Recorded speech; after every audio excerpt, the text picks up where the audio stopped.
The galaxy had been at peace for 3,000 years, at least. That is what the Galactic Concordance told itself. 12 ancient species ruled the stars. They had built empires that stretched across millions of worlds. Their ships numbered in the billions. Their technologies were so advanced that they had forgotten how they worked. War between them had become a game, a careful dance of politics, and small battles that never truly hurt anyone important. Ambassador Velkith of the Surathi Dominion sat in his observation chamber on Station Prime, the great diplomatic hub at the center of Concordant space. He was old by his species' standards, nearly 400 years. His scaled skin had turned from bright green to a dull gray. His 4 eyes had grown weak. But his mind remained sharp, and his position remained secure. He spent most of his days watching the empty space, outside his window, and remembering better times. The young diplomats handled the real work now. He was merely a symbol, a reminder of traditions that fewer beings seemed to care about.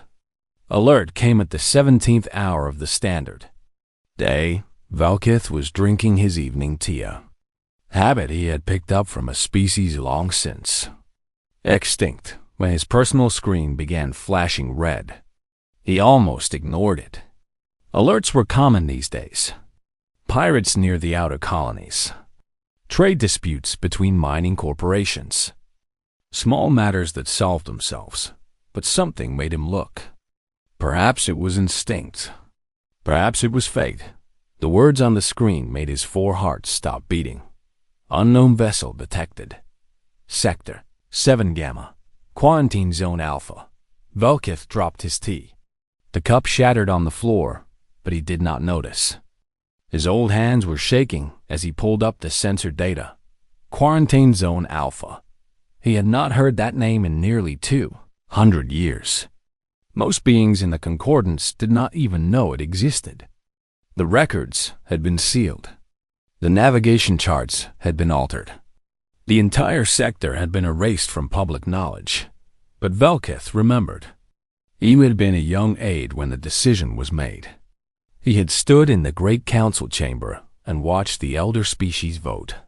He had seen the fear in their eyes, a fear he had not understood at the time. Now, looking at the sensor data, he understood perfectly. The ship was enormous, 17 kilometers from bow to stern. It was shaped like a blade, long and narrow and sharp. Its hull was black, so black that it seemed to drink in the light around it. Weapons covered every surface. Velkith counted missile tubes, energy cannons, and things he could not identify. The ship bristled with death, but it was the markings on the hull that made Velkith's blood run cold, burned into the side of the ship. In letters of glowing gold were words in a language that had been banned from Concordance records, a language that belonged to a species that was supposed to be dead. Use remember soul. By the ancient gods, Velkith whispered. They survived. 12 hours later, the Great Council was in chaos. The council chamber was the largest enclosed space in the known galaxy. It could hold representatives from 10,000 species. Its ceiling was so high that clouds sometimes formed inside. Holographic displays covered every surface, showing data and news from across Concordant space. Today, every display showed the same thing: the human ship. "This is impossible," shouted Representative Mordith of the Krillian Collective. He was a massive creature, all muscle and anger. His species had once been the most feared warriors in the galaxy. Now they settled disputes with lawyers instead of weapons. The humans were eliminated 2 centuries ago. Our records are clear. Your records are wrong, replied Elder Historian Morinth. She was the oldest, being in the chamber, nearly 2,000 years old. Her body was mostly machine now, her organic parts preserved in a shell of silver and gold. She had been summoned from retirement to answer questions that no one else could answer. The humans were not eliminated. They were contained. There's a difference. Explain, demanded High Admiral Velkith. He had been promoted 3 times in the past 12 hours. No one else wanted the job. Morinth closed her mechanical eyes for a moment. When she opened them, images began to appear on the main display. Old images. Forbidden images. 212 years ago, she began. Our long-range exploration vessels made contact with a species from a small yellow star in the outer arm of the galaxy. They called themselves humans. They came from a planet they called Earth. The images showed a blue and green world, oceans and continents, cities that glittered in the night. They were primitive by our standards. They had only recently discovered faster-than-light travel. Their technology was crude. Their lifespans were short, barely a century for most of them. But they were curious and eager. They wanted to join the galactic community. They sent diplomats to Station Prime. They asked to learn from us. And we tried to help them, said Representative Mordith. I remember the stories. We offered them membership in the Concordance. No, Morinth said quietly. We offered them nothing. We studied them. We analyzed them. And then we became afraid. The images changed. Now, they showed data genetic analyses, psychological profiles, historical records. Humans were unlike any species we had ever encountered. They came from a death world, a planet of extreme temperatures, violent weather, deadly predators, and constant natural disasters. Their evolution had been shaped by suffering. They were resilient in ways we could not understand. They could survive injuries that would kill any other species. They can adapt to environments that should have been lethal. They could push through pain and fear and exhaustion that would stop anyone else. Those sound like admirable qualities, said a young representative from the back of the chamber. Morinth turned her ancient eyes toward him. They were terrifying qualities. Because humans also had something else. Something that made the Council fear them more than any enemy we had ever faced. She paused. They had rage. The images changed again. Now they showed human history. Wars and battles and conflicts stretching back thousands of years. Soldiers marching into certain death. Cities burning. Weapons growing ever more powerful. Humans did not fight like other species. When we go to war, we calculate. We measure costs and benefits. We stop when the price becomes too high. But humans could hate. They could hold grudges across generations. They could sacrifice everything, their lives, their futures, their entire civilization for revenge. Morinth let the images speak for themselves. The Great Council watched in silence as human history unfolded. They saw atomic bombs falling on cities. They saw soldiers charging into machine gun fire. They saw resistance fighters holding out against impossible odds, dying rather than surrendering. The Council analyzed the data and reached a conclusion, Morinth continued. Humans were too dangerous to exist. If they were allowed to grow, if they were allowed to develop, they would eventually challenge the Concordance. And when they did, they would not stop until one side or the other was completely destroyed. So we decided to act first, Velkith said. His voice was hollow. We decided to destroy them before they could destroy us. Morinth nodded slowly. The integration fleet was deployed. Officially, it was sent to assess human readiness for Concordance membership. In reality, it carried enough firepower to sterilize an entire star system. The images now showed warships. Concordance warships. Hundreds of them, moving toward the blue and green planet called Earth. The humans never suspected. They welcomed our ships as friends. They gathered in their cities to celebrate what they believed was the beginning of a new era. Morinth's mechanical voice cracked slightly. They were still celebrating when we opened fire. The chamber was absolutely silent. 17 human colony worlds were destroyed in the first hour. Earth itself was bombarded from orbit. We targeted their military installations first, then their industrial centers, then their cities. We were thorough. We were efficient. The images showed fire falling from the sky, cities vanishing in nuclear light, oceans boiling, continents burning. A city called Seoul was selected for special treatment. It was one of their largest population centers, home to 40 million humans. We vaporized it completely as a warning to any survivors. We wanted them to understand that resistance was pointless. 40 million, someone whispered. The number hung in the air like poison. When the bombardment was complete, we established an interdiction field around the human home system. No ships could enter or leave. We had destroyed their fleet, their infrastructure, their ability to produce technology. We calculated that the survivors would be extinct within 3 generations. Starvation, radiation sickness, the collapse of their civilization. Morinth turned to face the council directly. We were wrong. Velkith stood at the window of his observation chamber, watching the distant stars. The human ship was still holding position at the edge of concordant space. It had not moved for 6 hours. It had not responded to any communication attempt. It was waiting. Behind him, his aide was reading the latest reports. The young Surathi was struggling to keep his voice steady. Long-range scans indicate the vessel is fully operational. Weapons are powered but not targeting anything specific. We have detected no other vessels in the area, but our sensors may not be reliable. The ship is generating some kind of interference field. Of course it is, Velkith said tiredly. We taught them to fear us. We taught them to hate us.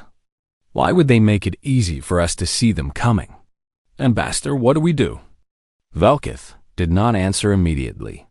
He was thinking about the number. 40 million. He had not been involved in the decision.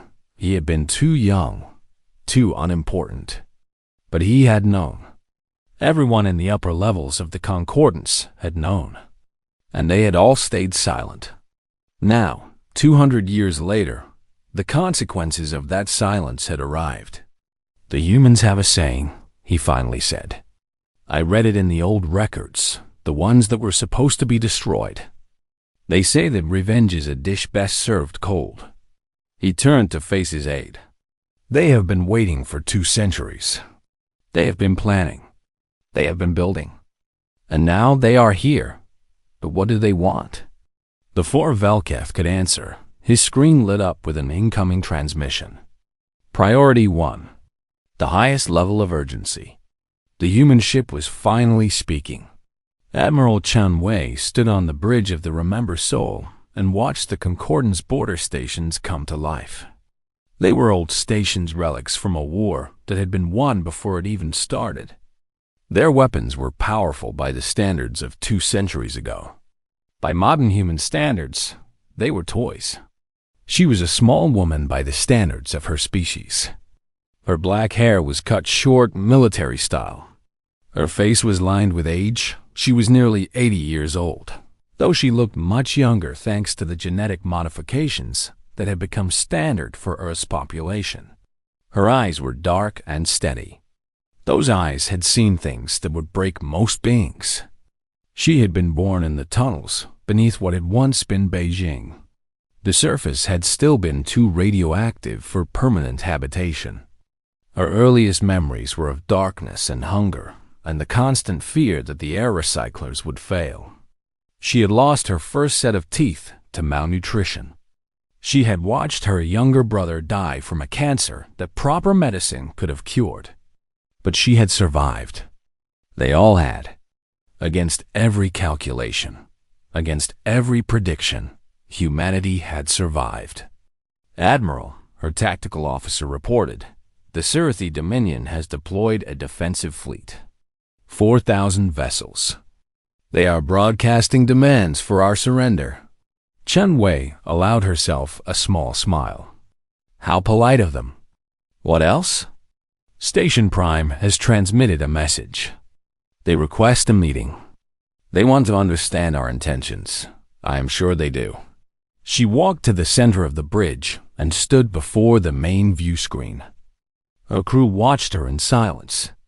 They were the best Earth had to offer, the product of 2 centuries of evolution under the harshest conditions imaginable.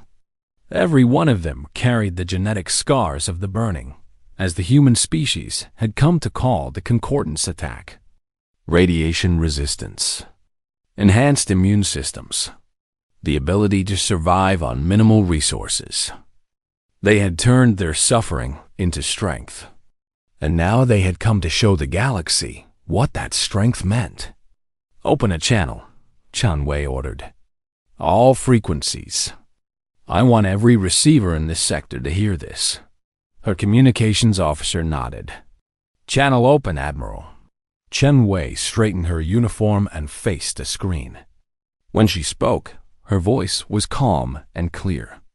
This is Admiral Chun Wei of the United Earthship Remember Seoul. I'm addressing the representatives of the Galactic Concordance. She paused, letting her words travel across the void of space. 212 years ago, your ancestors came to our world with promises of friendship. They told us that we were welcome in the galactic community. They told us that a new era was beginning. Her voice hardened. And then they burned our planet. They murdered our children. They destroyed 17 of our colony worlds. They vaporized a city of 40 million people and left our species to die in the radioactive ruins of our home. Behind her, her crew remained perfectly still. Every one of them knew this history. It had been taught in every school, remembered in every ceremony, carved into every memorial on Earth. You thought you had destroyed us. You thought we would fade away and be forgotten. You erased us from your records and blocked our star from your maps. You pretended we had never existed. Chun Wei smiled, but there was no warmth in it. You were wrong. She gestured to her tactical officer. Show them. The Remember Soul transmitted its specifications, its dimensions, its weapons capacity, its crew complement, but most importantly, it transmitted images of its sister ships, hundreds of them, waiting in hidden bases throughout human space. The human species did not die. We survived. We rebuilt. We learned. And we have spent 2 centuries preparing for this moment. She stepped closer to the screen. Your records called our home a death world. You were correct. It was a world of fire and ice and storm. It bred survivors. It bred warriors. And when you tried to destroy us, you only made us stronger. Her voice dropped to almost a whisper. We have not forgotten, Soul. We have not forgiven. The name of every victim is carved into the hull of this ship. 40 million names. 40 million reasons to hate you. She straightened again. But we have not come for genocide. We have not come to do to you what you did to us. If we wanted that, we would not have announced ourselves. You would never have seen us coming. The Concordance stations were powering down their weapons. The Sirathi fleet was holding position. Across the galaxy, billions of beings were watching and waiting. We have come for something else. We have come to remind you that we exist. We have come to show you what your fear created. And we have come to deliver a message. Chun Wei's dark eyes seemed to look directly through the screen, directly at every being watching. Humanity is coming home, and nothing in this galaxy will stop us.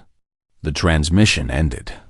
The Remember Soul began to move, and the galaxy held its breath. The message from Admiral Chun Wei spread through the galaxy like fire through dry grass. Within hours, it had been copied and shared billions of times. Species that had never heard of Earth were suddenly demanding answers. Ancient historical databases were being searched. Sealed archives were being opened. The carefully constructed lie that the Galactic Concordance had maintained for 2 centuries was collapsing. On Station Prime, Elder Historian Morin sat alone in her private chamber. Her mechanical body did not need rest, but her organic brain was exhausted. She had spent the last 20 hours answering questions from the council, from journalists, from terrified citizens who wanted to know if the stories were true. The stories were true. All of them. A soft chime announced a visitor. Morinth did not bother to check who it was. She already knew High Admiral Velketh entered slowly. He looked older than he had the day before. The weight of command was crushing him. His scales had turned almost completely gray, and his 4 eyes were red from lack of sleep. "You knew," he said simply. "You knew from the beginning." Morinth did not deny it. "I was young when the decision was made. I was a junior archivist. My job was to record the council proceedings and ensure the records were properly stored." She paused. "And then, later, to ensure certain records were destroyed. Why did you not speak up? Why did you not tell someone? Tell them what? That our ancestors committed genocide? That everything we believed about the Concordance was built on murder?" Morinth shook her ancient head. "I told myself that the humans were gone, that the truth could not help them, that revealing it would only cause pain and chaos. So you stayed silent." "I stayed silent. For 200 years." Her mechanical eyes focused on the view screen, where the human ship was still visible as a tiny dot of darkness against the stars. "And now silence is no longer an option." Velketh sat down heavily in a chair designed for a much smaller species. "The Council is demanding a full investigation. They want to know exactly what happened 2 centuries ago. Every detail, every name, every decision. They want someone to blame." "Yes," Morinth almost laughed. "There is no one left to blame. Everyone who made the decision is dead. Everyone who pulled the triggers is dead. Only the victims remain, and apparently, some of them are not as dead as we thought." Velketh was quiet for a long moment. Then he asked the question that had been burning in his mind since the human transmission ended. "What do they want, Morinth? Really want? They said they have not come for genocide. Do you believe them?" Morinth considered her answer carefully. "I believe they mean what they say. If Admiral Chen Wei wanted to destroy us, she would have done so already. That ship has enough firepower to crack a planet." She announced herself instead. She gave a speech. She wants something else. Revenge? Perhaps. But revenge comes in many forms. Morinth pulled up the human transmission and replayed Admiral Chen Wei's final words. She said humanity is coming home. She said nothing will stop them. I think she means exactly that. The humans do not want to destroy the Concordance. They want to take their place within it. As members? As equals. Morinth's voice was grave. And I suspect they will not accept anything less. The Sirathi defensive fleet held its position for 3 days. 4,000 ships, crewed by nearly 2 million soldiers, faced a single human vessel across 100,000 kilometers of empty space. They were the pride of the Dominion, the finest warships that money and technology could produce. Their weapons had crushed rebellions and conquered worlds. Their crews had trained for generations. None of them wanted to fire the first shot. Captain Jethra stood on the bridge of the flagship, Eternal Victory, and watched the human ship through the main view screen. She was young for a commander, barely 50 years old, and this was supposed to be a routine patrol. Instead, she found herself at the center of the greatest crisis in galactic history. "Report," she ordered, keeping her voice steady. "No change, Captain. The human vessel is maintaining position. Its weapons are still powered but not targeting. No communication attempts since the initial transmission." Jethra nodded slowly. She had watched the human transmission a dozen times. She had studied the sensor data until her eyes burned. And she had reached a conclusion that she could not share with anyone. They were going to lose. The numbers did not lie. The human ship was generating energy readings that should have been impossible. Its hull was absorbing their scanning beams without reflecting anything useful. Its weapons were larger and more numerous than anything in the Sirithi arsenal, and it had been built to fight, not to patrol or police or intimidate, but to destroy enemies in the most efficient way possible. The Concordance had not built a ship like that in 3,000 years. They had forgotten how. "Captain," her communications officer called out. "We are receiving a transmission from Station Prime. Priority Alpha. Put it through." High Admiral Velketh appeared on the screen. He looked exhausted, but his voice was firm. "Captain Jethro, you are ordered to stand down. Do not engage the human vessel under any circumstances. If they move, track them, but do not fire unless fired upon first. Is that understood?" "Understood, Admiral. But may I ask, what is the Council's plan?" Velketh hesitated. "We are attempting to establish diplomatic contact. The humans have agreed to receive an envoy. Ambassador Korath will be traveling to their vessel to begin negotiations." Jethro blinked in surprise. "Ambassador Korath? Is that wise?" Korath was one of the most respected diplomats in the Concordance. He was also one of the oldest. His species, the Maori, were known for their wisdom and their skill at finding peaceful solutions to impossible problems. If anyone could negotiate with the humans, it was him. But the humans had been clear about their feelings. They had not forgotten. They had not forgiven. "The ambassador volunteered," Velketh said. "He believes he can find a path forward. He believes the humans are willing to talk. And if he is wrong?" Velketh did not answer. He did not need to dot Ambassador Korath's shuttle approached the Remember, Sol with all shields down and all weapons offline. It was a gesture of trust, or perhaps of surrender. The old Mallory was not sure which. He sat alone in the passenger compartment, watching through the small window as the human ship grew larger and larger. It was even more impressive up close. The hull was covered with intricate patterns that he could not identify writing, perhaps in a script he did not recognize. And the golden letters of the ship's name blazed against the darkness of space. Remember Sol. Korath had done his research. He knew what Sol had been. He knew what the Concordance had done to it. He knew that 40 million humans had died in a single flash of light, families, children, old people, everyone. Erased in an instant because the Council had been afraid. The shuttle entered a hangar bay and landed softly. The door opened, and Korath stepped out onto human territory. He was met by a squad of soldiers. They were unlike any beings Korath had ever seen. They moved with a fluid grace that suggested constant training. Their bodies were lean and muscular, wrapped in black combat armor that covered everything except their faces. And their faces, those were the most striking of all. Human faces were surprisingly expressive.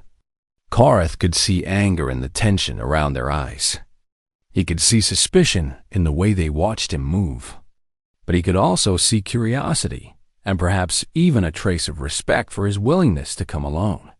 "Ambassador Korath." The voice came from a woman standing at the back of the squad. She was older than the soldiers, with gray in her short black hair and lines around her dark eyes. She wore the same black armor, but her posture suggested authority. "I am Captain Maria Gonzalez. I will escort you to Admiral Chun Wei." Korath bowed slightly. "Thank you, Captain. I appreciate your willingness to receive me. The Admiral believes in giving enemies a chance to explain themselves." Captain Gonzalez's voice was cold. "You will have 1 hour. Choose your words carefully." She turned and walked toward her door at the far end of the hangar. Korath followed, surrounded by silent soldiers. The interior of the ship was surprisingly plain. Korath had expected decoration, displays of wealth and power. Instead, he found clean metal corridors, practical lighting, and nothing wasted. Every space seemed designed for function rather than appearance. But there were exceptions. They passed through a long corridor lined with photographs. Thousands of them, covering every wall from floor to ceiling. Korath stopped and looked more closely. Each photograph showed a different person, humans of all ages, all appearances. Some were smiling. Some were serious. Some were clearly official portraits. Others were casual images, captured in moments of joy or peace. "Who are they?" he asked. Captain Gonzalez stopped and turned. For a moment, her cold expression softened. "The victims. Every photograph on this wall represents someone who died in soul. We recovered what images we could from the ruins. The ones we could not identify, we represent with a blank frame." Korath looked down the corridor.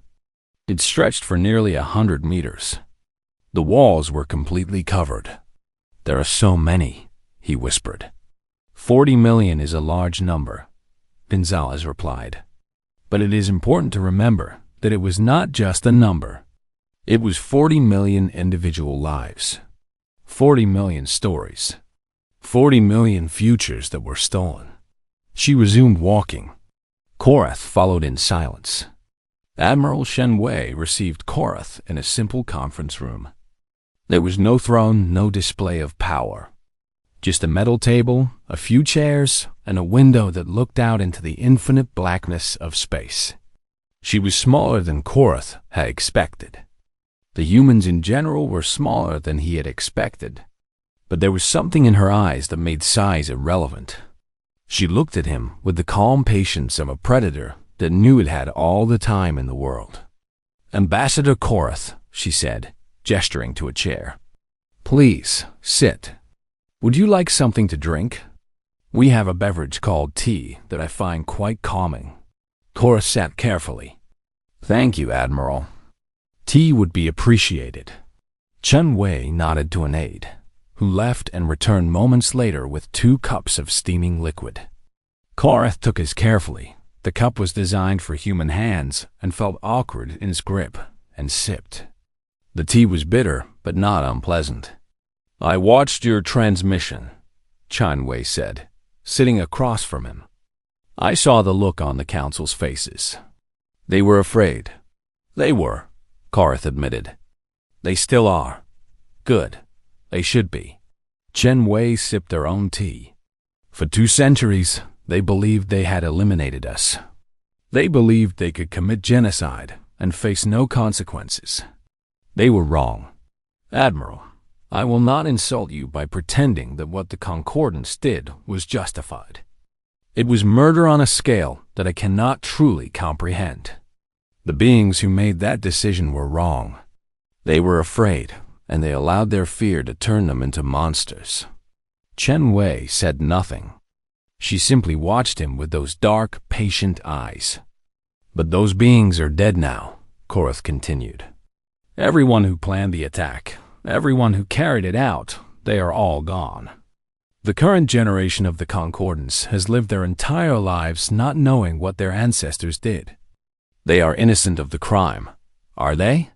Chen Wei set down her cup. "They benefited from the crime. They lived in peace and prosperity while my species struggled to survive in the ruins of our world. They built their comfortable lives on our bones. That is true. But does that make them guilty? Does a child bear responsibility for the sins of its parents?" Chen Wei was quiet for a long moment. Then she said, "My grandmother was 12 years old when the bombs fell. She lived in a city called Shanghai. It was not destroyed like Seoul, but it was badly damaged. She watched her parents die from radiation sickness over the course of 3 weeks. She watched her younger brother starve because there was not enough food. She survived by eating rats and drinking water, filtered through charcoal and prayer." Korath did not know how to respond. She lived to be 93 years old. She saw the first new human ships launched.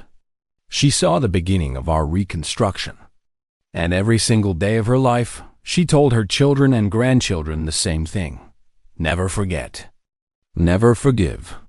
Never let them escape justice for what they did. Chun Wei leaned forward. I am here because of my grandmother. Every human who serves on this ship, every human who builds our weapons and trains our soldiers, is here because of their grandparents and great-grandparents. We carry their suffering with us. We are the living memory of what you did. She stood and walked to the window. The stars looked cold and distant. But my grandmother also told me something else. She told me that revenge was a fire that burned whoever held it. She told me that if we became like our enemies, if we answered genocide with genocide, then they would have truly won. They would have destroyed not just our bodies but our souls. She turned back to face Korath. I do not want to be a monster, Ambassador. I do not want to prove that the Council was right to fear us. But I also cannot let the past be forgotten. I cannot let the Concordance pretend that nothing happened. Korath set down his tea. What do you want, Admiral? Tell me, and I will take your words back to the Council. Chun Wei returned to her seat. I want 3 things. First, I want the archives opened. Every record, every document, every piece of evidence about what happened to us, I want it made public. The entire galaxy should know what the Concordance did. That can be arranged. Second, I want recognition. Humanity will not be a junior member of the Concordance, begging for scraps at the table. We will be equal partners, with all the rights and responsibilities that entails. Korath nodded slowly. That will be more difficult. The Council will resist. But I believe it can be achieved. And third, Chun Wei's voice hardened. I want the beings responsible for Seoul to be remembered. Not as heroes who protected the galaxy from a dangerous species, but as what they really were. Murderers. War criminals. I want their statues torn down, their names struck from honor rolls, their legacies destroyed. You want us to condemn our own ancestors. I want you to acknowledge the truth. I want every child in the Concordance to grow up knowing what their species did to mine. Not to create hatred, but to prevent it from ever happening again. Korath considered her words carefully. They were harsh, but not unreasonable. The Concordance had been living a lie for 2 centuries. Exposing that lie would be painful, but perhaps the pain was necessary. And if the Council agrees to these terms, he asked, what then? Chun Wei smiled, and for the first time, there was genuine warmth in her expression. Then humanity comes home. We join the galactic community as we should have done 200 years ago. We trade, we cooperate, we build together. We show the galaxy that the Council was wrong to fear us, not because we are weak, but because we choose to be more than our anger. And if the Council refuses, the warmth vanished. Then we take what we want by force. And I promise you, Ambassador, you do not want that. You have seen what 1 ship can do. You have not seen what 1,000 ships can do. Korath believed her. 18 hours later, Ambassador Korath stood before the Great Council and delivered Admiral Chun Wei's demands. The chamber erupted in chaos. Some representatives demanded immediate war. Others called for unconditional surrender. A few simply sat in stunned silence, unable to process what they were hearing. High Admiral Velkith listened to it all without speaking. He was thinking about the sensor data from the Sirathi fleet. He was thinking about the energy readings from the human ship. He was thinking about the certainty in Admiral Chun Wei's voice. They had created this. The Council's ancestors had looked at a young, eager species and seen only a threat to be eliminated. They had tried to destroy humanity before humanity could become dangerous. Instead, they had made humanity more dangerous than anyone could have imagined.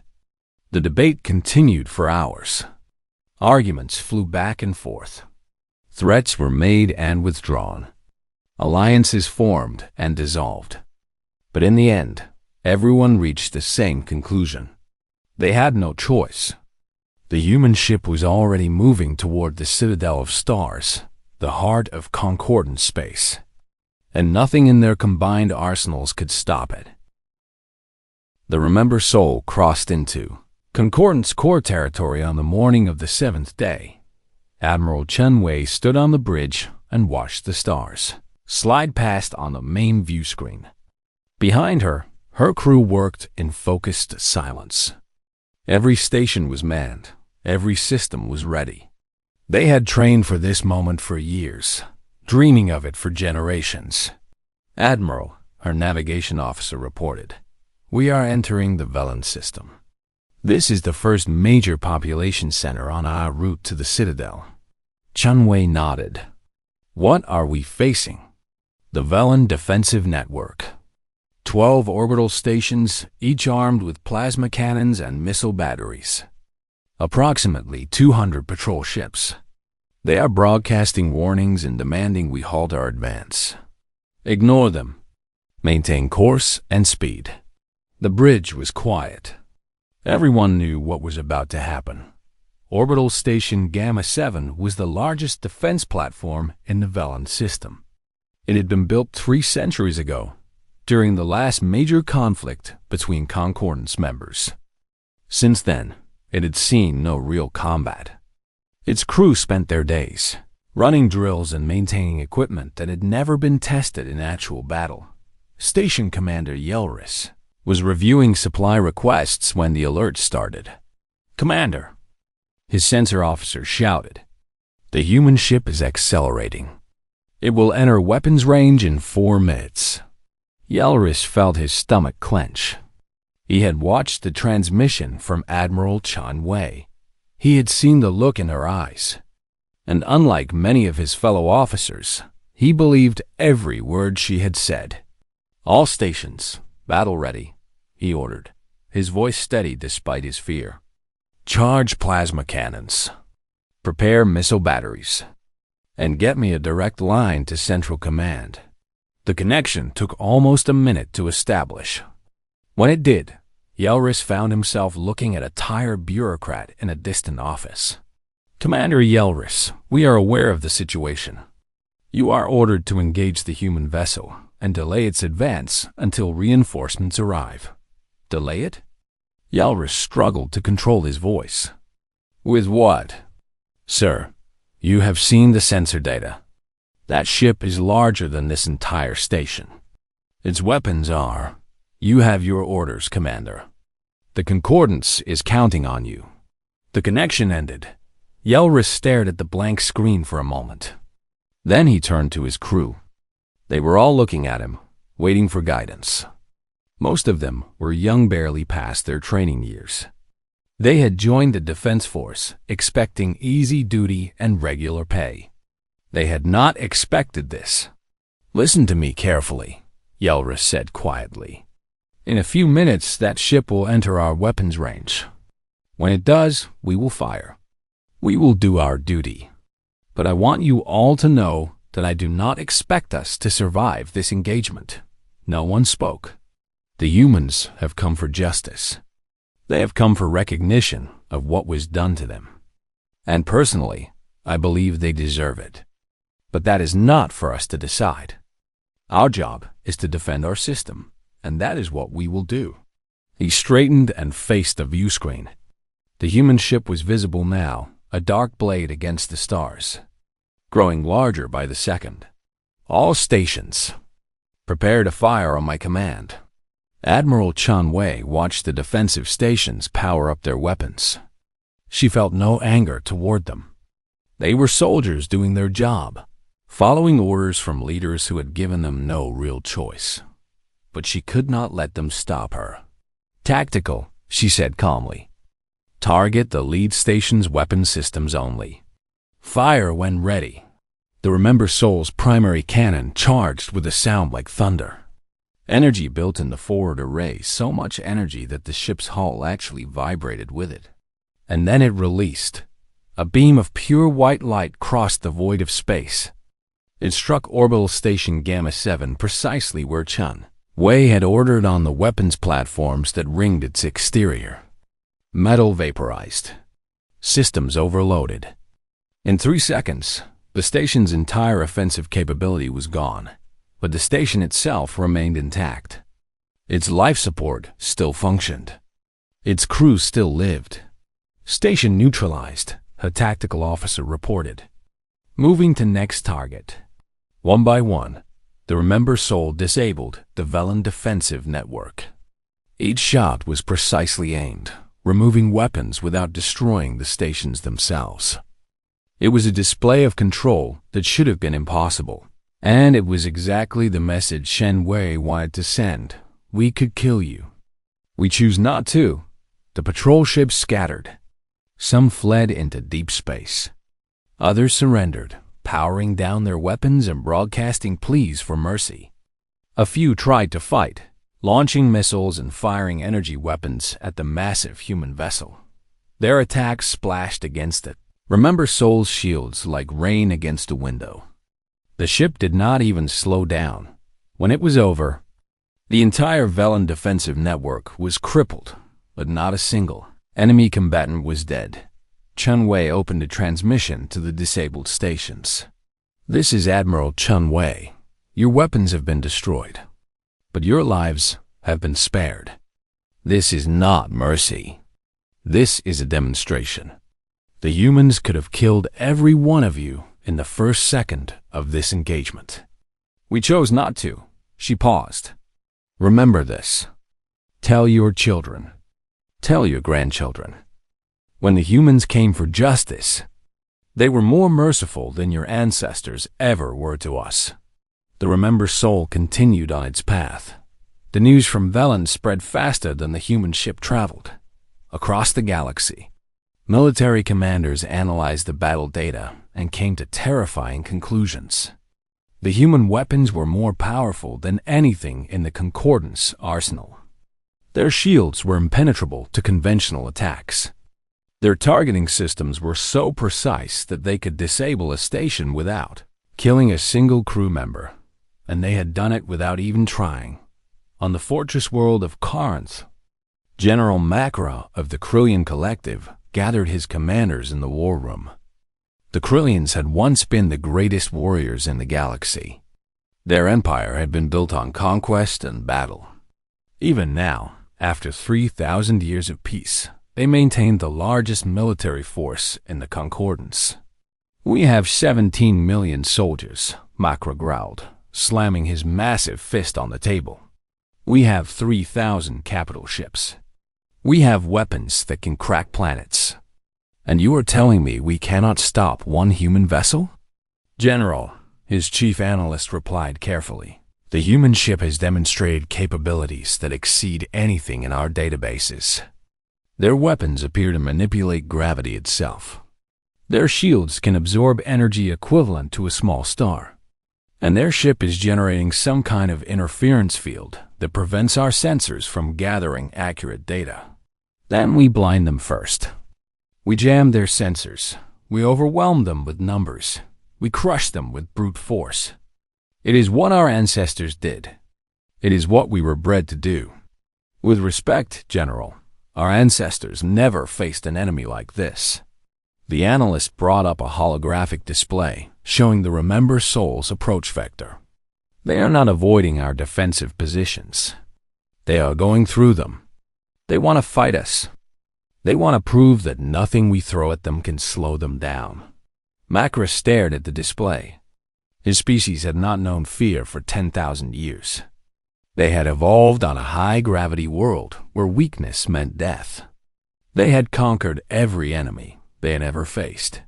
But looking at the human ship, he felt something cold settling in his stomach. It took him a moment to recognize what it was. It was fear. Deploy the third fleet, he ordered finally. Every ship we have. If we are going to die, we will die fighting. The Battle of Corinth Gap lasted exactly 14 minutes. 3,000 Krillian warships faced the Remember Soul in a narrow corridor of space between two gas giants. It was the largest concentration of military force the Concordance had deployed in living memory. Every ship was crewed by veteran warriors. Every weapon was primed and ready. Admiral Chun Wei almost felt sorry for them. "All hands, battle stations," she announced over the ship's intercom. "This is what we have been training for. This is what we have been building toward. 200 years ago, they murdered our families. They burned our world. They tried to erase our species from existence." Her voice hardened. "Today, we show them what we learned from that experience. Today, we show them what happens when you push humanity to the edge of extinction and expect us to die quietly." She turned to her tactical officer. "Target the lid elements. Fire at will." The Remember Soul opened up with everything it had. The first volley was kinetic massive metal slugs, accelerated to 70% of the speed of light by the ship's electromagnetic launchers. They crossed the gap between fleets in less than a second. 14 Krillian cruisers ceased to exist. They did not explode. They simply vanished, their matter converted to energy by the sheer force of impact. The second volley was energy-based. Beams of superheated plasma cut through Krillian hulls like knives through paper. Shields that should have been impenetrable failed instantly. Ships that should have been able to withstand direct hits from nuclear weapons were sliced in half. The third volley was something new. The Remember Soul's gravity projectors activated, creating localized singularities in the midst of the Krillian formation. Ships were pulled together and crushed. Others were torn apart as the gravity gradient ripped them in different directions. In the first minute, the Krillians lost 400 ships. They tried to fight back. Their weapons filled space with fire. Plasma bolts, missiles, kinetic rounds, nuclear warheads, everything they had was thrown at the human vessel. Some of it actually hit. It did not matter. The Remember Soul's shields absorbed the incoming fire without flickering. Its hull remained unmarked. Its weapons continued firing with mechanical precision. General Macro watched from the bridge of his flagship as his fleet was systematically destroyed. He had seen simulations of the battle. He had known the numbers were against them. But seeing it in person was something else entirely. The humans were not just winning. They were barely trying. "General," his communications officer shouted, "we are receiving a transmission from the human ship." Admiral Chen Wei's face appeared on the screen. She looked calm, almost sad. "General Macro, I know your species prides itself on dying in battle. I know you believe surrender is worse than death. But I am giving you this one chance. Order your remaining ships to stand down. This fight is over." Macro straightened. "And if I refuse? Then I will continue killing your soldiers until none are left. And then I will continue to the Citadel, and you will have died for nothing. We do not fear death. I know." Chun Wei's voice was almost gentle. "But consider this. You are not the ones who wronged us. Your ancestors did not vote for our destruction. You were not even born when Soul burned. I would rather not kill you if there is any other option." Macro was silent for a long moment. Around him, his bridge crew waited in tense silence. On the view screen, the battle continued, more ships dying with every second. Finally, the old general bowed his head. "All ships, this is General Macro. Cease fire. Power down weapons. This battle is over." The guns fell silent. Admiral Chun Wei nodded. "Thank you, General. Your courage in admitting defeat takes more strength than dying in a hopeless fight. History will remember that." The transmission ended. The Remember Soul passed through the remains of the Krillian fleet and continued on its way. The news of the Battle of Corinth Gap shattered something in the concordance. For 3,000 years, the member species had believed themselves invincible. They had built the greatest civilization in galactic history. Their combined military power was beyond calculation. No enemy could stand against them.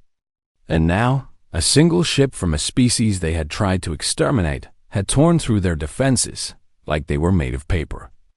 On 100 worlds, panic began to spread.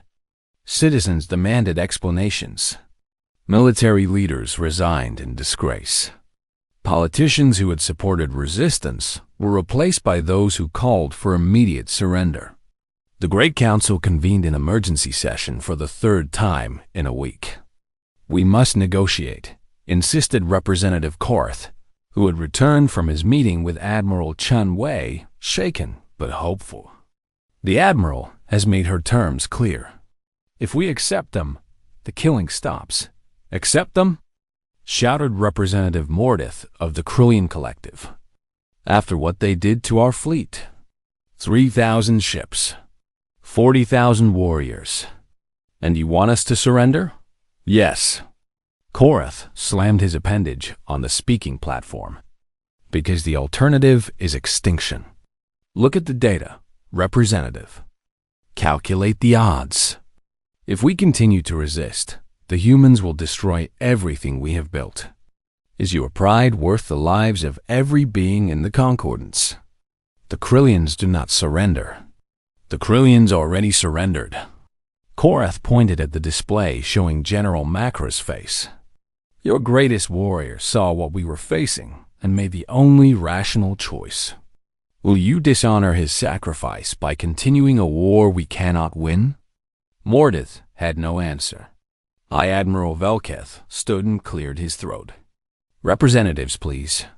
We must focus. The human ship is currently 2 days from the Citadel of Stars. If we cannot stop it, and I believe we cannot, then we must prepare for negotiation." "What more can they want?" demanded a representative from Milori Federation. "They have already humiliated us. They have proven that our military is worthless. What else is there?" Velketh looked at the assembled representatives. He was old and tired. He had spent the last week watching everything he believed in crumble to dust. But he understood something that many of them did not. "They want acknowledgement," he said quietly. "They want us to admit what we did to them. They want us to face our history and accept responsibility for the crimes of our ancestors. And then? They want to move forward. Admiral Chun Wei could have destroyed us. She has the power to do so.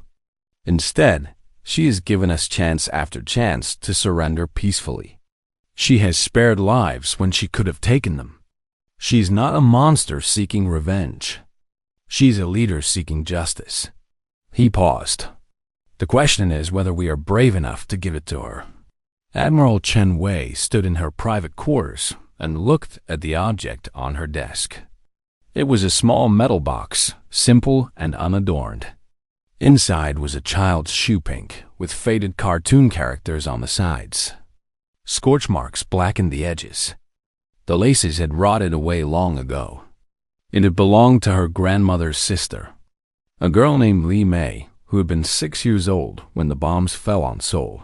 Her body had never been found. Only the shoe had survived, recovered from the ruins by rescue workers months later. Chen Wei's grandmother had carried it across continents, through refugee camps and underground bunkers, through the long years of reconstruction. She had kept it until the day she died, and then she had passed it to Chen Wei's mother and finally to Chen Wei herself. 40 million people had died in Seoul. Each one of them had a story. Each one of them had a family who mourned them. And for 200 years, the galaxy had pretended that those deaths meant nothing. Chen Wei closed the box and placed it back in her desk drawer. Tomorrow, she would reach the Citadel of Stars. Tomorrow, she would stand before the Great Council and demand justice for her species. But tonight, she allowed herself to grieve. For Li Mei, for her grandmother, for all the billions who had died in the burning and its aftermath, and for the future that humanity had been denied, a future of peaceful exploration and cooperation, of learning from elder species and contributing their own gifts to the galactic community, a future that had been stolen by fear and hate. Perhaps that future could still be built. Perhaps it was not too late. But first, there had to be a reckoning. Chen Wei wiped her eyes, straightened her uniform, and returned to the bridge. The Citadel of Stars was waiting. The Citadel of Stars had stood at the heart of concordance, space for nearly 4,000 years. That it was not a planet or a station. It was both an artificial world built around the core of a dying star.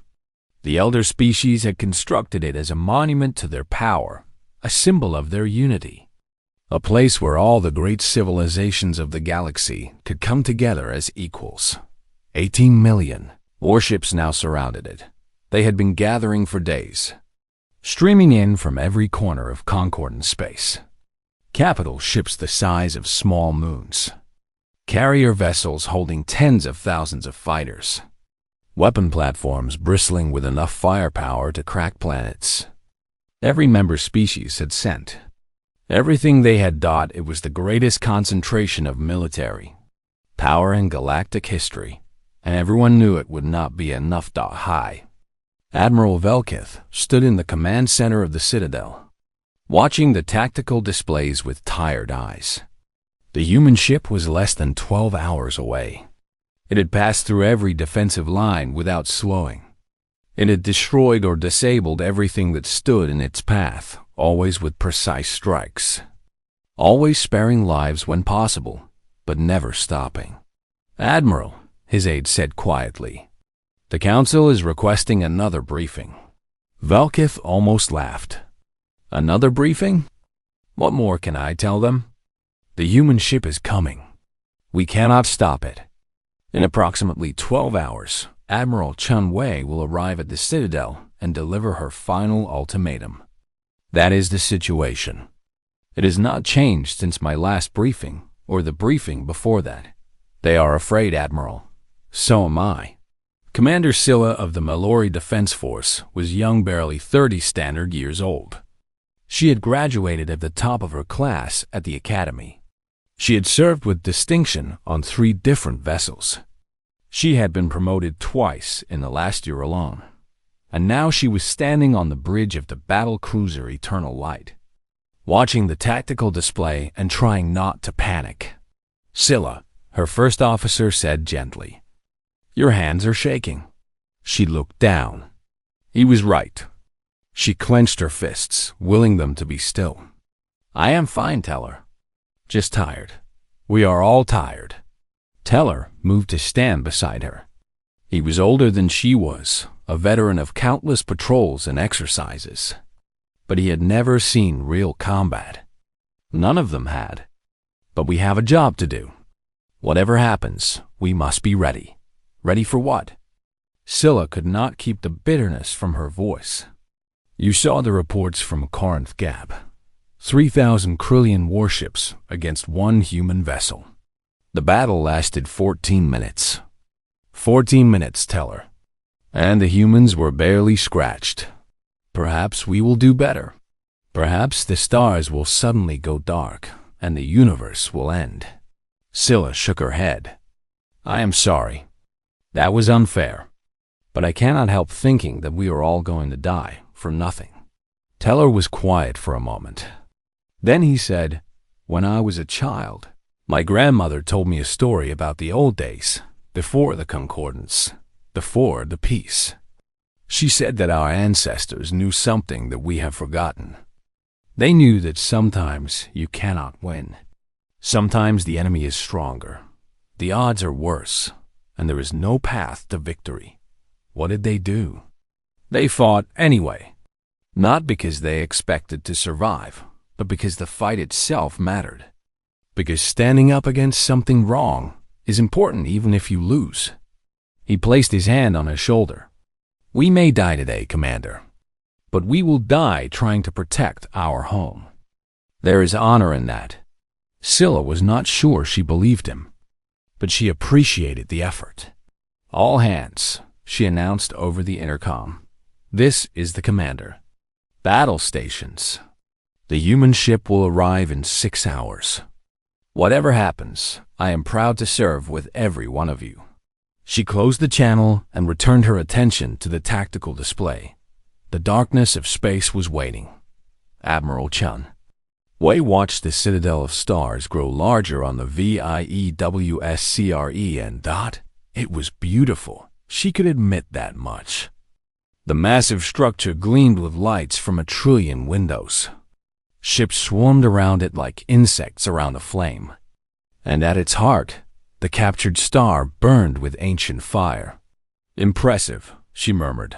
Captain Maria Gonzalez stood beside her, arms folded across her chest. "It is a symbol of everything they built while we were dying in the ruins. All this wealth, all this power, and they could not even spare the resources to check if we were really dead. They did not want to know. It was easier to forget." Chun Wei turned away from the view screen. "How many ships are we facing?" "Current count is just over 18 million. They have organized into defensive formations around the citadel. Multiple layers, overlapping fields of fire. If we try to approach directly, we will face concentrated fire from thousands of vessels simultaneously. Recommendations?" Gonzalez smiled grimly. "Hit them hard. Hit them fast. Do not give them time to coordinate. Our shields can handle their weapons, but there is no reason to absorb more fire than necessary." Chun Wei nodded slowly. She walked to the center of the bridge and stood before the main display. 18 million ships. Trillions of lives. The greatest military force ever assembled. All of it had been gathered to stop one human vessel. In any other circumstance, it would have been terrifying. But Chun Wei had spent her entire life preparing for this moment.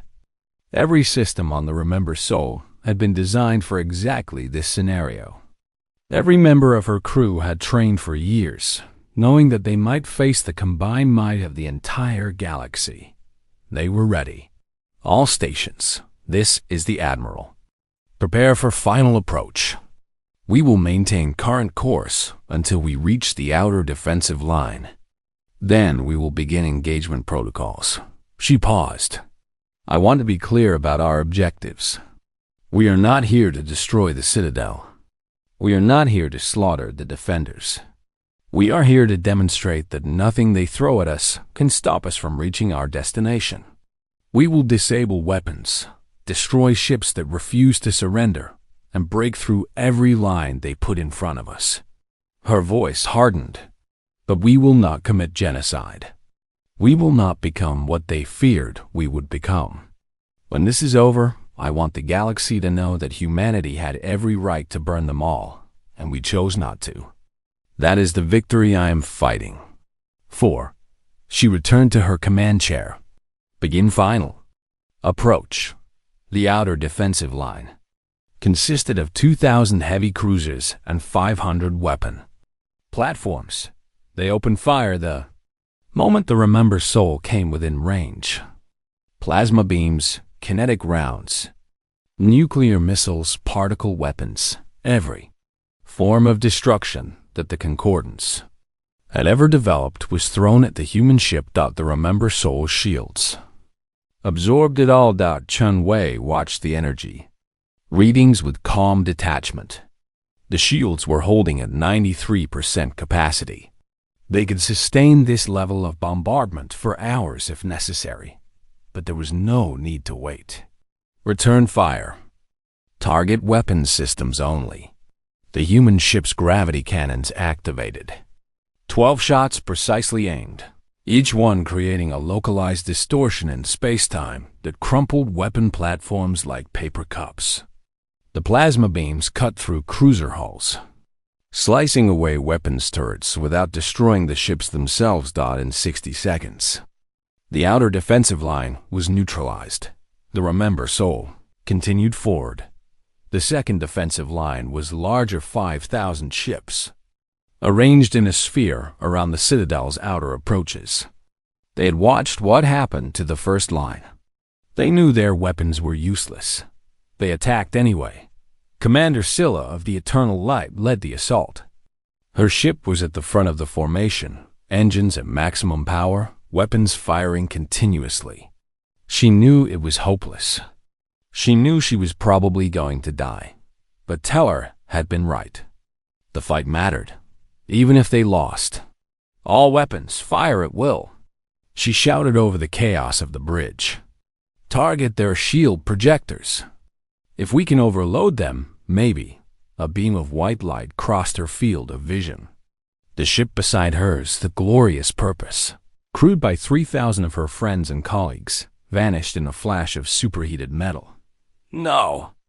Scylla gripped her command chair as her ship rocked from a near miss.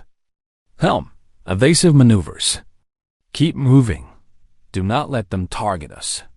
But the Remember Soul was not targeting her. It was targeting everything around her. Ship after ship was sliced apart, disabled, sent spinning away into the darkness. The human weapons did not miss. They did not hesitate. They were as precise as surgery and as unstoppable as death. Commander, Teller shouted from his station. Our shields are failing. We cannot take much more of this. Keep fighting. We have to. The impact threw her from her chair. Alarms screamed throughout the bridge. Smoke filled the air. Damage report. Main weapons are offline. Engines at 30%. Hull breaches on decks 7 through 12. Teller was bleeding from a cut on his forehead. Commander, we have to withdraw. Scylla pulled herself to her feet. Through the smoke, she could see the view screen still functioning. The Remember Soul was passing through the remains of the second defensive line. It had not even slowed down. All ships, fall back to the third line. Regroup and prepare for. A transmission cut her off. Admiral Chen Wei's face appeared on the screen. Concordance vessels, this is Admiral Chen Wei. Your weapons cannot harm us. Your numbers cannot stop us. Every second you continue fighting, more of your people die for nothing. Scylla stared at the human woman's face. She expected to see cruelty there, or triumph, or bloodlust. Instead, she saw exhaustion, sadness, and something that might have been respect. You are brave, Chen Wei continued. I understand why you fight. But this battle is over. Stand down, and we will pass without further bloodshed. Continue fighting, and we will destroy every ship between us and the Citadel. The transmission ended. Scylla looked at Teller. He looked back at her. Neither of them spoke. Then, slowly, Commander Scylla reached for the communications panel. All ships, this is Commander Scylla of the Eternal Light. Cease fire. Power down weapons. Let them through. One by one, the ships of the second defensive line fell silent. The Remember Soul passed through them without firing another shot. The third, fourth, and fifth defensive lines surrendered without a fight. Ships that had sworn to die in defense of the Citadel powered down their weapons and watched as the human vessel passed by. Admirals who had spent their entire careers preparing for this moment stood on their bridges in stunned silence. The greatest military force in galactic history had been broken without ever truly fighting. In the command center of the Citadel, High Admiral Velkith watched it happen. They are not even trying anymore, he said quietly. His aide nodded. The psychological impact of the first engagements was too great. Our forces have lost the will to fight. Can you blame them? Velkith gestured at the tactical display. 80 million ships, and we have not even scratched their paint. What would be the point of continuing? Some would say that dying in defense of home is always worthwhile. Some would be fools. Velkith turned away from the display. I want a channel open to the human ship. It is time to end this. Admiral Chen Wei received a communication request with something close to relief. She had been prepared to fight through all 18 million ships if necessary. The Remember Soul could have done it. Her crew would have followed her orders without hesitation. But every battle, every life taken, weighed on her soul. She was not a monster. She had never wanted to be a monster. Put them through, she ordered. High Admiral Velkith's face appeared on the screen. He was an old Saritha, gray-scaled and four-eyed, with the look of someone who had seen too much in too long a life. "Admiral Chen Wei," he said formally. "I am High Admiral Velkith of the Galactic Concordance. I am authorized to discuss terms." "I appreciate that, Admiral. My terms have not changed since I first transmitted them." "I am aware." Velkith hesitated. "Admiral, before we proceed, I want to say something. Not as a negotiator, but as a being who has studied what was done to your species." "Go ahead." "I am sorry." The words hung in the void between them. "I am sorry for what our ancestors did. I am sorry for the decades of silence that followed. I am sorry that it took the barrel of a gun pointed at our heads to force us to acknowledge our crimes." Velkith bowed his head. "You were right to come here. You were right to demand justice. And I truly hope, that we can find a way forward that does not require more death." Chen Wei studied the old alien's face. She had spent years imagining this moment, dreaming of it, preparing her response. She had expected arrogance, defiance, attempts at manipulation. She had not expected genuine remorse. "Admiral Velkith," she said slowly, "I appreciate your words. The words alone are not enough. Too many of my people died for me to accept an apology and go home. I understand. We are prepared to meet your demands. All of them. Then here is what will happen. The Remember Soul will dock at the Citadel of Stars. I will come aboard with a security detail. I will address the Great Council in person. And then and only then will we discuss the details of our agreement." Velkith nodded. "That is acceptable. I will make the arrangements. One more thing, Admiral." "Yes?" Chen Wei leaned forward. "I have 1,800 ships waiting in fold space throughout Concordance territory. If anything happens to me or my crew, they have orders to begin a full-scale assault on every major population center in the galaxy. Is that understood?" Velkith's four eyes widened slightly. "It is understood." "Good. Then I will see you in 6 hours." The transmission ended. Captain Gonzalez was staring at her. 1,800 ships? "Admiral, we only have 400 in the entire fleet." Chen Wei smiled slightly. "He does not know that. And if everything goes well, he never will." She stood and walked toward her quarters. There was still work to do before she faced the council. And for the first time in 200 years, humanity was going to get the justice it deserved. The Great Council chamber had been designed to inspire awe. The ceiling rose so high that clouds sometimes formed inside. The walls were covered with murals depicting the founding of the Concordance, ancient heroes, and legendary battles and moments of triumph stretching back thousands of years. The speaking platform at the center was made of crystal mined from the heart of a dying star. For 4,000 years, this chamber had been the center of galactic civilization. Here, the elder species had debated and decided the fate of trillions. Here, wars had been ended and alliances had been formed. Here, the future of the galaxy had been shaped. Today, for the first time in history, a human stood on the speaking platform. Admiral Chen Wei looked out at the assembled representatives. There were thousands of them beings of every shape and size and color, representing hundreds of species from across the Concordance. Some looked at her with fear, others with curiosity, a few with barely hidden hatred. She did not care what they felt. She was here for one purpose, and she would not leave until it was accomplished. 4 days ago, she began, her voice carrying through the vast chamber. The Remember Soul crossed into Concordance space. "We came from the quarantine zone, prison where you left our species to die 200 years ago. We came with weapons that your technology cannot match and shields that your attacks cannot penetrate." She paused, letting her words echo off the ancient walls. "Many of you expected us to begin destroying your worlds immediately. After all, that is what you would have done. That is what you did do, When you decided that humanity was too dangerous to exist, murmurs rippled through the chamber. Chen Wei waited for them to subside. Instead, we came here. We fought our way through your defenses, yes. We destroyed ships and disabled stations.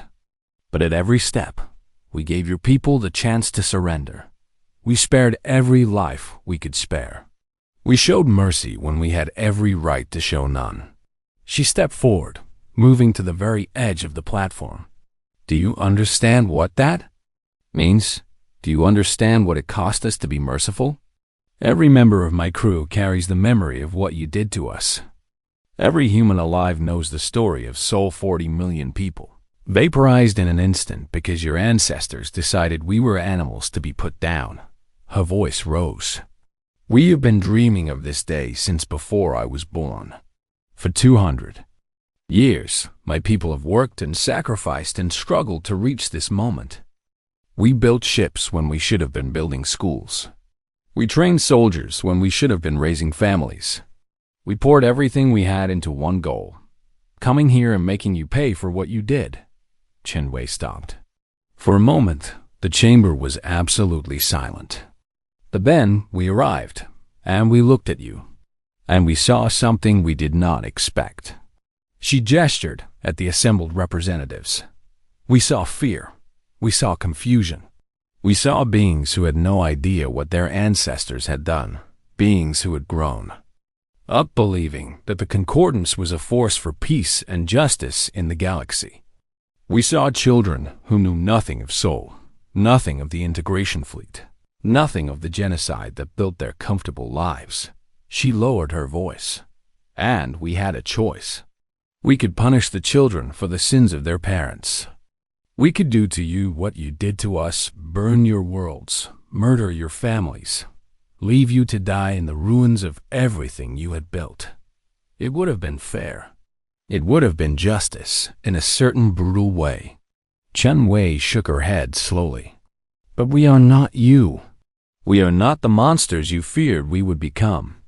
We are something else, something that your ancestors never imagined when they tried to destroy us. She straightened, standing tall on the ancient platform. We are survivors. We are builders.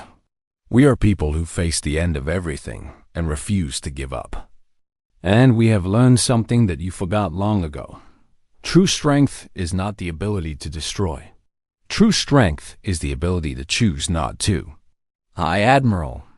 Velkith watched from his seat in the observation gallery as the human admiral spoke. He has spent the last 4 days preparing for this moment. He had reviewed every document, studied every precedent, consulted every expert. He had expected threats and demands, anger and accusations. He had not expected wisdom. Beside him, Elder. Historian Morinth was weeping or doing what passed for weeping in her mechanical body.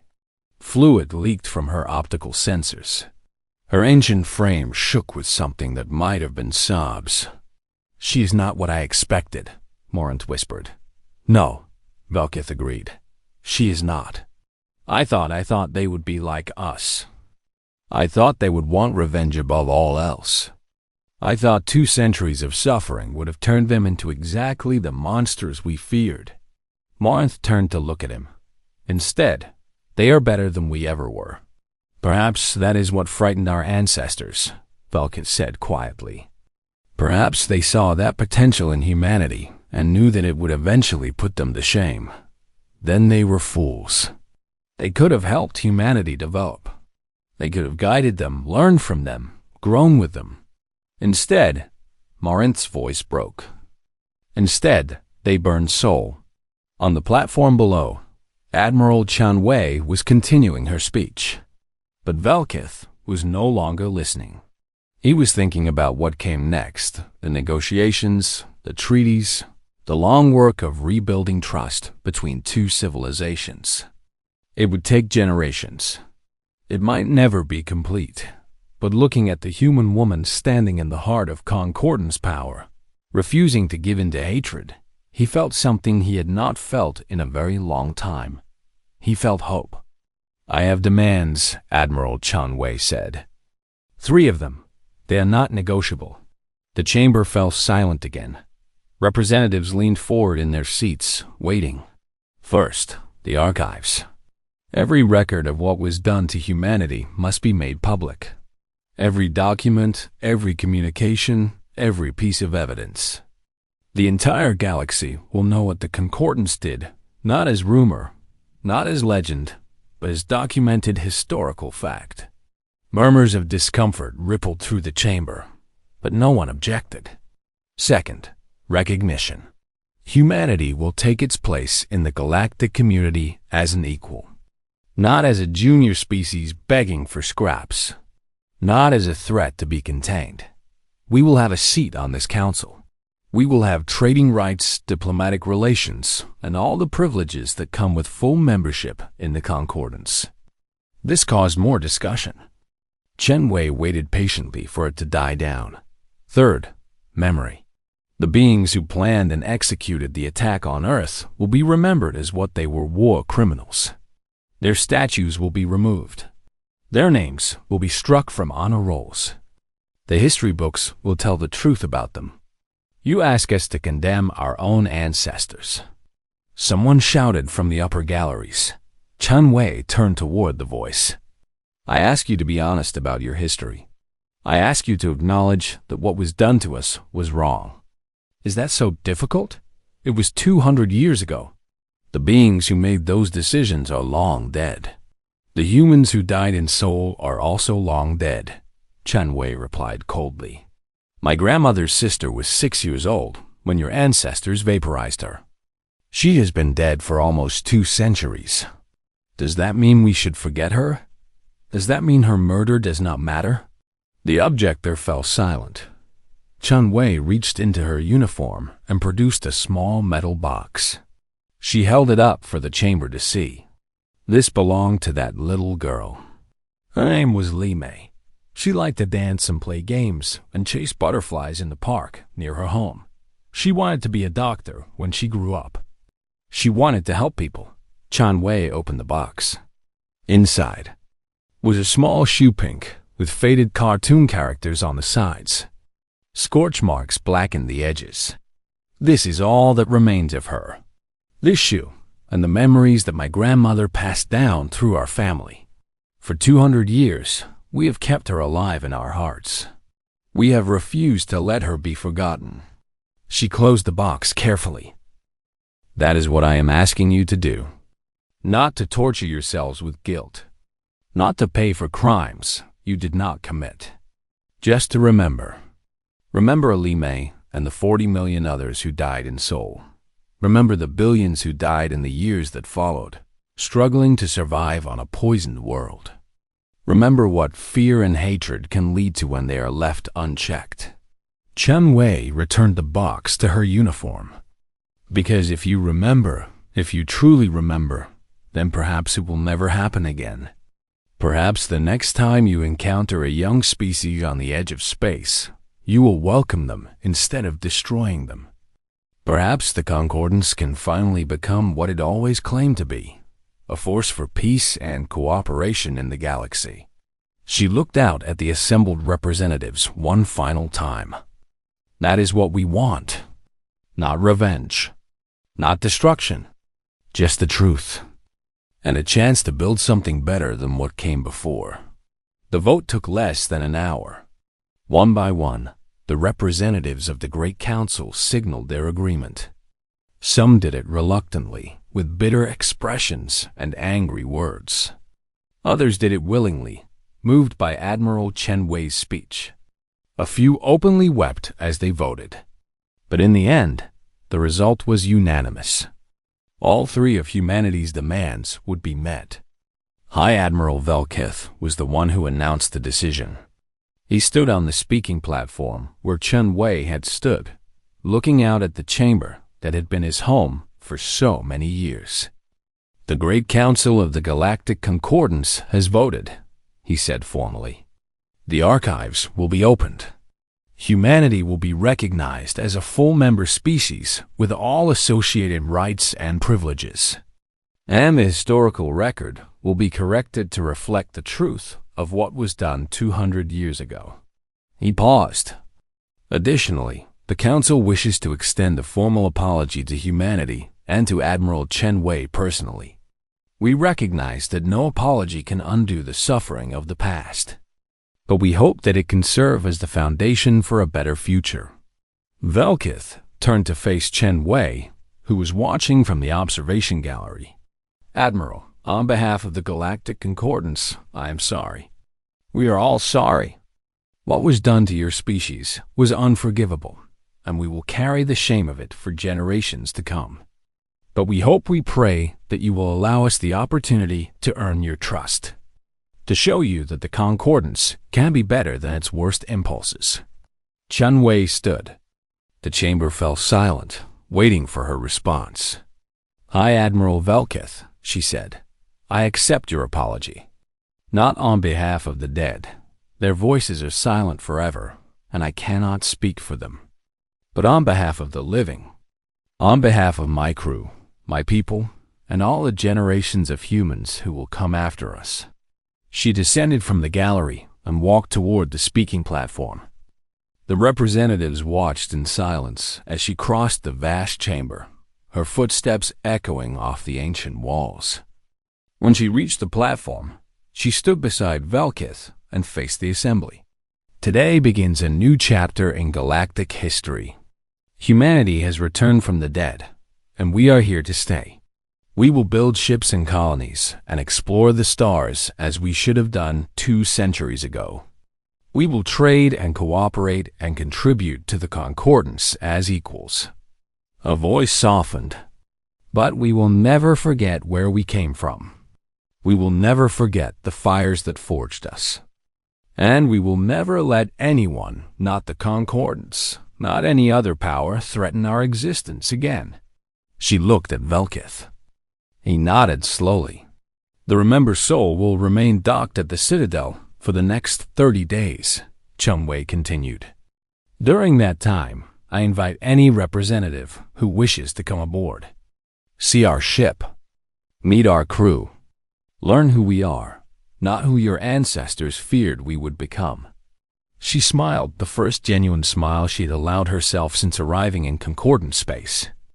And then, when the 30 days are over, the Remember Soul will return to Earth. We will tell our people that the war is over, that justice has been done, that the galaxy has finally acknowledged what was taken from us. Chen Wei straightened. Humanity has come home, and this time, we are here to stay. The celebrations on Earth lasted for weeks. In the cities that had been rebuilt from the ashes, crowds filled the streets and cheered until their voices gave out. In the underground shelters where the survivors had hidden for so long, old people wept and embraced, and finally allowed themselves to believe that the nightmare was truly over. Admiral Chen Wei returned to a hero's welcome. She was offered positions of Power President, Supreme Commander, any title she wanted. She refused them all. My job is done, she told the reporters who surrounded her. I was built for war. The future will require builders, not warriors. Let the next generation lead. She retired to a small house on the coast of what had once been Japan. It had a view of the ocean that had been dead and poisoned when she was born, now slowly returning to life thanks to decades of restoration work. Sometimes she sat on her porch and watched the waves. Sometimes she took out the metal box and looked at Li Mei's shoe. And sometimes she simply sat in silence, feeling the sun on her face and the wind in her hair. One evening, about a year after her return, she had a visitor. He was young, barely 20 by human standards. Tall and thin, with the genetic markers of second-generation deep space adaptation. He stood at her gate and waited politely to be acknowledged. Can I help you? Chen Wei asked. Admiral, my name is James Wong. I am applying for a position in the diplomatic corps. The new one, the one that works with the Concordance species. I wanted to ask for your advice. Chen Wei smiled and gestured to the chair beside her. Sit down, James. Tell me about yourself. He did. He talked about his dreams of exploring the galaxy, of meeting new species, of building the relationships that would secure humanity's future. He talked about his grandmother, who had survived the burning and had always told him that the stars were waiting for them. When he was done, Chun-Wei was quiet for a long moment. "Let me tell you something, James," she finally said. "When I was your age, all I wanted was revenge. I wanted to make the Concordants suffer for what they did to us. I spent my entire life preparing for that moment. But you showed them mercy instead." "I did. Because when I finally got there, when I finally stood in the heart of their power with the ability to destroy everything they had built, I realized something." Chun-Wei looked out at the ocean. "Revenge would have made us just like them. It would have proven that they were right to fear us. But mercy proved that they were wrong." She turned back to the young man. "You want my advice? Here it is. When you go out there and meet those other species, remember that they are afraid of us.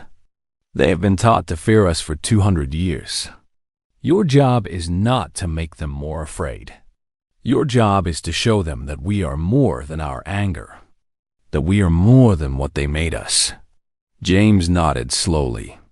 "I understand, Admiral. I know you do." Chun-Wei stood and offered her hand. "Good luck, James. The future is in your hands now."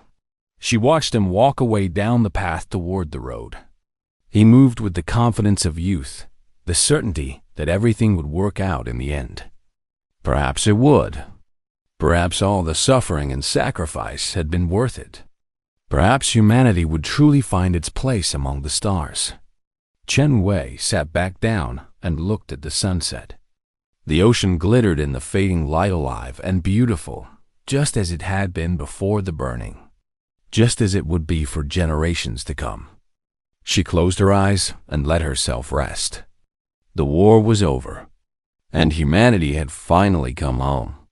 In the years that followed, the galaxy changed in ways that no one had predicted.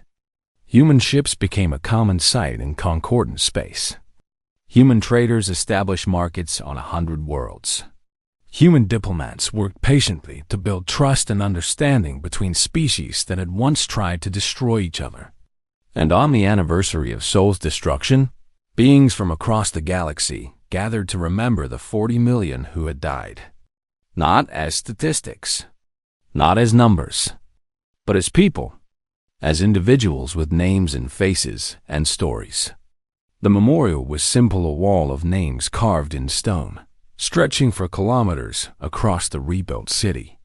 Visitors walked along it slowly, reading the names and trying to imagine the lives behind them. At the center of the wall was an inscription. It had been chosen by Admiral Chun-Wei herself, taken from an ancient human text. It read, "They tried to bury us. They didn't know we were seeds." And below it in smaller letters, "In memory of Li Mei and all the children who never got to see the stars." The memorial stood for 1,000 years. And in all that time, no one ever forgot what it meant. Humanity had survived the worst the universe could throw at them. They had been broken, burned, and left for dead. And they had risen anyway. That was the lesson of Sol. That was the legacy of the Remember. And that was why, when Earth's battleship finally arrived, the entire galaxy stood frozen in fear, and then, slowly, began to hope.